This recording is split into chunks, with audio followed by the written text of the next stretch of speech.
hey, Hey, play that song. And then he's like, like on all fours, crawling up behind him, tapping him on the leg. Chris, play the song. Chris, play the song. That's a clip for socials right there.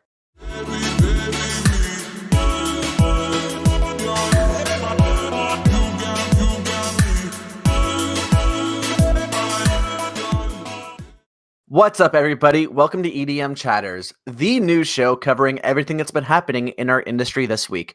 From brand new tracks to sensational stories and topics that matter, we're here to fill you in. I am one of your hosts, Vincent Beck, producer here at EDM Matters. And with me, as always, is the LA Beard guy and the host of EDM Matters, Matt Meadow. What's up, Matt? What's up, Vince? How you doing? Howdy. I'm good. Good. You know, it's been a pretty light week in the world of dance music. The holidays are beginning, teams are winding down and preparing to go on break. They're definitely not flying to festivals right now. I know I might be. Shame. But so I know. So it's a little sad. But I had this idea. This is our Christmas episode. So I had this idea we could just talk about our year and let some people actually get to know us a bit. Mm-hmm. You down? Yeah, let's do it. All right. I mean, I'll start off. What can I say about this year? This has been a really tough year for a lot of reasons. You know, my day job is in dance music, so not being able to go to festivals and see a bunch of friends from out of state that I would usually see at these festivals has been challenging, to say the least. I've kept my group of friends that I've allowed myself to see to probably about 3 or 4 people max. And there's just a whole bunch of people that I would usually run into at shows or festivals that I just, haven't been able to keep tabs on this year. And I miss them. Yeah, definitely. It's definitely been a tough year for sure, especially with these lockdowns. I mean, I just miss doing stuff, doing things. Yeah. I mean, Los Angeles right now is Right, yeah. And just today, I know there's like a statewide lockdown, but I got like another lockdown alert for the Bay Area, and I don't know what that means. Like, are we in like a double lockdown? I don't know. Yeah, exactly. You're doubly locked down. You cannot escape your lockdown because you are locked down. I can't go back to Santa Barbara, I guess. I am forever in the Bay Area. Well, shit. Or I don't know what it means. I'm gonna have to figure it out. But yeah, like I said, I agree with you. Like it's a huge bummer that we can't go to shows, we can't go to festivals. I was hoping to go to Second Sky. if we're talking about EDM stuff. I was gonna go to Lost Lands. I was gonna go to Hard Summer. I was maybe gonna go to EDC again. Okay, so that brings me to another question. Like, what have you been doing other than, working from home and EDM Matters during quarantine? What have you been doing to keep yourself busy? Dude, trying to stay sane. Like, I mean, to be real, like, I've just been working. Yeah. I don't know, like, that's just like the way my mind works. Like, if I'm not, like, okay, I not only like host like this show, I work for a software company and do like video production as my day job. So that means as a career, I'm like an artist that needs to just like continue being better at what I do. So like if I'm not working, then I feel like I'm not improving, right? So I've just been like taking like animation classes and like literally doing something every day. Like, oh, I actually didn't know that. Yeah, so I've been doing like more motion design stuff, learned a lot there, and then I just finished up like a 3D animation class. So here you go. That's cool, dude. I can tell you, I write for a blog called Your EDM. And the first half of this year was, after March, it kind of sucked, but like up until March, there was still COVID news and people were still kind of doing things. And then after about 3 months, when people realized, oh, we're gonna be in this shit for a while. Yeah. Things started, changing a bit, and it's been tough. And Yeah. I'm not gonna lie, but we've been holding our heads up. We've still been pumping out weekly content. But my work day ends around noon, 1 o'clock these days. So I've been watching a lot of Amazon Prime, watching a lot of Netflix, a lot of Hulu. Been playing a lot of video games. I'm currently rewatching Chuck. Remember that show? The with the guy who played Shazam. He was the adult Shazam. He was the spy out of the electronics store in Burbank. And he got like it's such a campy little show because like it has all these like really intense and it's like serious moments, but it's like punctuated with this really goofy guy. I don't know, but it was a really popular show, and I remember watching it when I was growing up. So it's been nice to kind of revisit that. I vaguely remember that show. One thing I haven't done this year yet is I haven't watched Scrubs. I haven't rewatched Scrubs.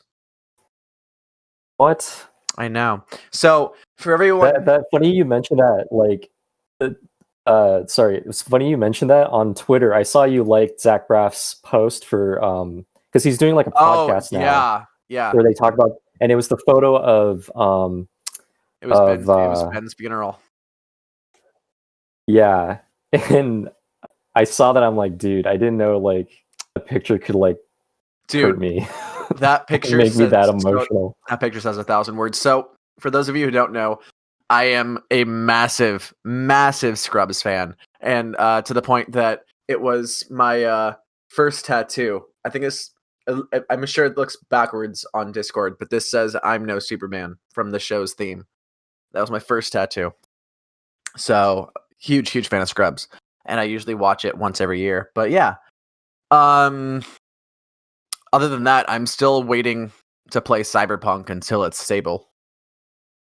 Dude, that thing's just a whole can of worms, man. we could do this whole episode on Cyberpunk drama. Honestly, like the past couple coworkers talk about it in like a gamers like Slack channel, and I mean, I have my own opinions about it, but I'm just like, have you played it? No. Oh, but I'm not. Are you planning on playing it? Yeah, I really want to, but I want to play in the best way possible.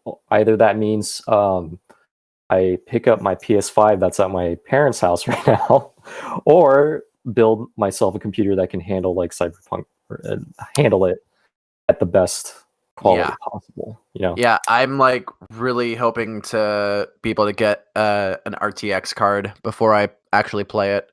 I'm actually bidding on one on eBay right now, like a 2070 Super, and I'm the current winning. I'm the highest bidder for $360. So actually, not a bad. Yeah, do not fucking scalp my card. I swear to God. Do not. I'm running a 1070 right now. Like, you do not want to get in between me and this fucking card. I swear to God. I will end So what are your thoughts? I will end what? On Cyberpunk? I know this is an EDM show, but we're just kind of like shooting the shit at this point. But like, what's your verdict on the whole thing? Mean, I think they should have just given up plans to make it for last gen consoles. Like, they were putting so much time and energy into PS5 and the Series X and S. Like, people are going to buy the consoles anyway. It was there are plenty of games that are just coming out for PS5 and the new Xbox. Like, I understand the need to but dude, like at that point they were making it for what, 6 systems? Xbox Series S, X, PS5, PS4, Xbox One, and PC. Like 5, I think. No, because there's 2 Xboxes. The S and X, and then the one, and then the PS5. Okay, right. You're right. Yeah, but I mean, it's an insane amount of hardware. It's literally an insane amount of hardware, and they were just doing way too much. And of course, I was talking to a friend about this earlier, about how the developers are forced to work with a marketing deadline instead of a developer deadline. And so when, right? That's some facts. That's some facts. But like, yeah, when Yeah, I mean, when your board is forcing you to work to a deadline to get a product out in time for their shareholders, like, yeah, shit's not going to be right. I think a story came out that actually said that when it was going through QA, like the higher ups pushed the game out knowingly that the PS4 and Xbox One S and X versions weren't performing well. It's like complete garbo. Well, they're paying for it now because which really sucks. It's been pulled from the Sony and Microsoft stores.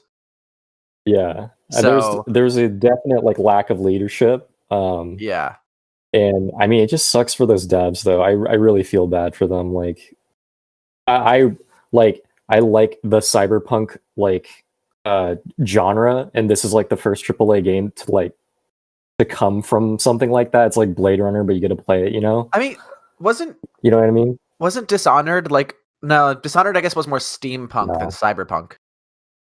Yeah, If you think of cyberpunk, it's like Akira. Like that's cyberpunk. And that's Okay. like what started that whole Yeah. like aesthetic. Mirror's Edge, a little bit. Yeah, you can say that. Yeah. Yeah, but also I can see like that. I agree. the gameplay is like pretty one note in that game. It's just like parkour, jump, run, parkour, jump, yeah, run. Yeah. Yeah. Yeah, It's not just like it's not diving into the cyberpunk world. But let me take it kind of push it to the side for a second. Let's talk a little bit about our first shows together, because so if you don't know, Vince and I were roommates in college at UCSB, and go Gauchos. But I don't think I introduced you to EDM. I'm pretty sure you were already listening to it at the time, but I do think I took you to your first EDM show. Is that true? No, you didn't. No. Okay. No, I think we talked about this on a previous like one of our first episodes. The Zed's Dead show. Yeah, we were both at that same show at this thing called the Hub at UCSB. It's like a food court. It's basically a food court. It's a food court with a stage. With a stage, yeah. It's a food court with a stage, yeah. And I always like talking about that show because I was a freshman at the time, and I'd never been to like a rave. Yeah. Nor have I been to a dubstep show, and I wore Toms.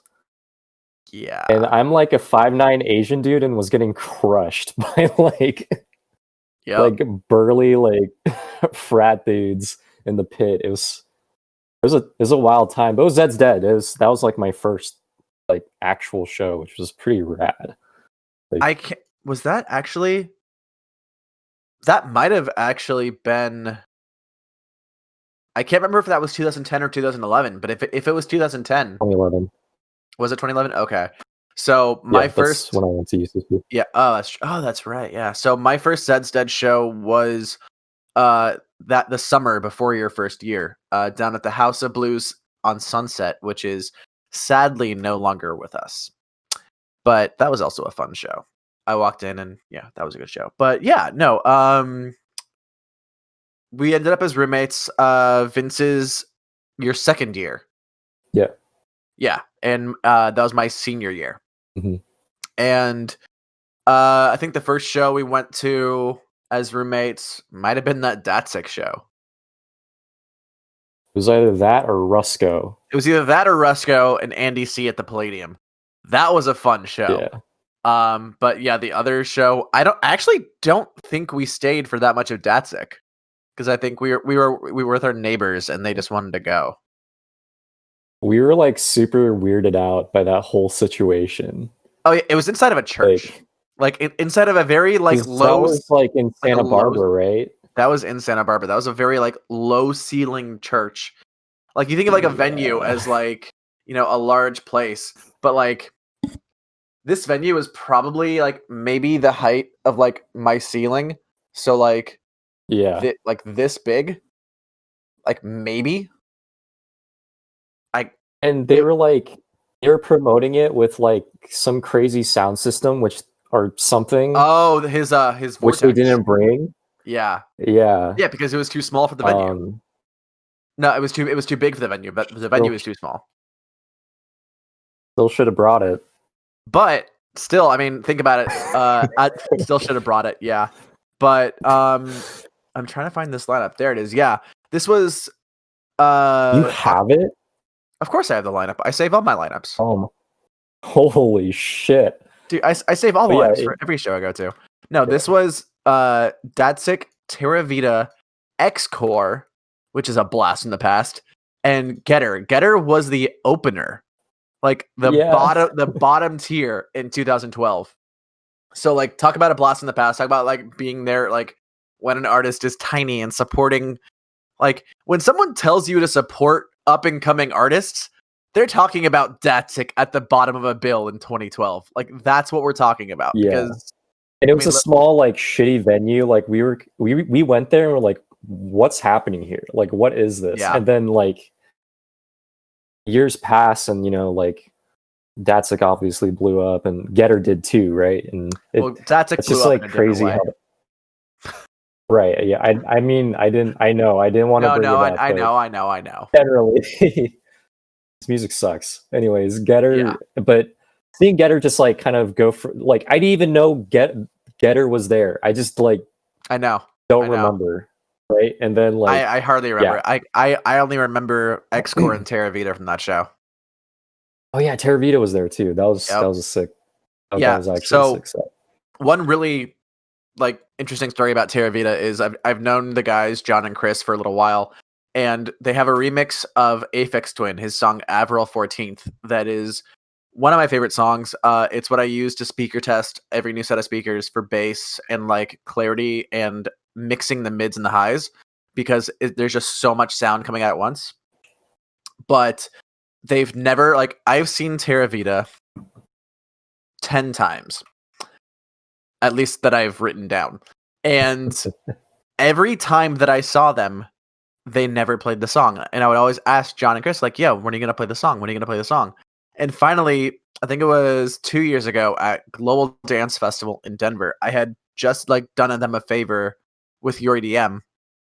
And he was like, dude, whatever you want, like, to repay you for this, like, I appreciate it, like, let me know what you need. And I'm like, you can fucking play the Avril 14th remix at Global Dance when I see you there next month. And he was like, all right, bet. So it's getting toward the end of his set, and I can't remember, I think someone came up on stage for like an impromptu back-to-back. I think it might have been Adventure Club or something. And everyone was going crazy, and like there was so much chaos, and they were trying to like fit the songs together between them. And it's getting toward the end of the set, and I'm like, I'm in the crowd. I'm like, you guys haven't fucking done it. And finally, like, I just see Chris's head just, and it clicks, and he was like, fuck, I had to play that song. And he's like, he finds it, he plays like one drop, and then just mixes out of it. And I'm just like, you know what? That was worth it. Thank you. I'll just imagine you like on stage and popping your head out behind like a speaker, like, hey, play that song. And then you just like play that song. Yeah. I mean, I had stage access for that festival, but backseat DJ over here. Yeah, I definitely wouldn't have like on all fours crawling up behind him, tapping him on the like, Chris, play the song. Chris, play the song. That's a clip for socials right there. Yeah. But yeah, so let's talk about really quick, just to kind of round things up, what we're looking forward to next year, if there is anything to look forward to, like what you're hoping for. Because there have been a lot of points this year that I've felt pretty hopeless. Like in general, or for like music, or like. I mean, I've had my bad days. For sure. Yeah. I mean, I've had me my too. Bad days. Yeah. And yeah, normalize mental health. Speaking about it, because everyone goes through it. Yeah. Everyone goes through their own shit. Yeah. Sure. And this year especially, I think people acknowledging mental health issues and being there for one another has become like a very important thing, just because, I mean, we talked about it, I think, in a past episode. We've lost so many so many great people this year. Cookie Monster, IO, and whether it's from COVID or whatever else, I think just being there for people while we get through this crisis is of the utmost importance. Most definitely. And in terms of things I'm hoping for, I just want I mean, I hope we can get vaccinated. I hope that's part of the plan. Like, sign me up day one. I don't just give it to me, that kind of thing. And I read somewhere that like we should be reaching herd immunity around April if everyone gets vaccinated, or if enough people get vaccinated. Okay. Yeah, but I mean, I still want the vaccine. Hold on, let me sign me up, baby. Give them all to me. Yeah. Let me test them out. Fuck it. Yep. Anyway, 2021. I'm hoping we'll be able to get to some festivals, hopefully in the summer. Yeah. I think Ultra and Coachella aren't going to happen. I definitely don't think they're going to happen. Probably not. Probably not. How did Ultra Taiwan happen? Like, Taiwan has no cases. That is insane. Yeah. Like, if you think about it, like they didn't. Okay, like one day they were just like, we don't have cases now. We're just gonna do a festival, and that pretty much fucking that's crazy. They fucking go for it. Yeah, I mean, my roommate Blank is in Australia right now playing shows and like going out like it's normal. So that is wild. Yeah, I mean, compared to Los Angeles, I got this text from my roommate the other day with all this horrible information. No, I think it was on Facebook. Hold on a second. I just gotta pull this up really quick. I think it was yesterday. LA County reported the worst ever cases, deaths, and hospitalizations on Wednesday. On average, one Angelino now dies from COVID every half hour. Jesus. Average daily deaths went up almost 600% from 12 a day in the first week of November to more than 70 a day this week. 138 people died on Wednesday in LA. Jesus Christ. Yeah. But I don't want to end this. I don't want to end this on a sour note. I understand that is a real bummer.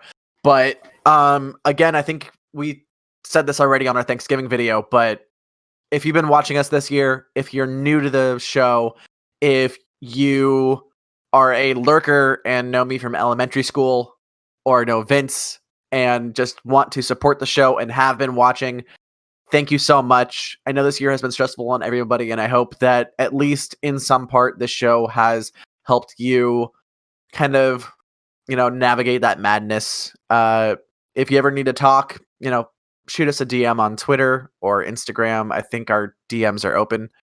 But I mean, other than that, have a happy holidays. If you celebrate Hanukkah, whoop whoop, holiday Hanukkah crew, Jews for life. I was trying to do a Jewish Star David. Didn't quite work out. Moving on. Yeah, just thank you guys so much. Have a happy holidays. Have a good new year. Be safe. Please stay in small groups if you are traveling. Get tested regularly if you're going to visit, your older relatives. You do not want to expose them. Quarantine if you think you might have gotten exposed.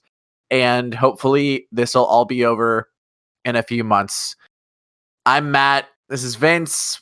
It's EDM Matters. This is our final episode of the year. Thank you so much for stopping by. We will see you next year. Later, guys. Bye. Bye. Bye.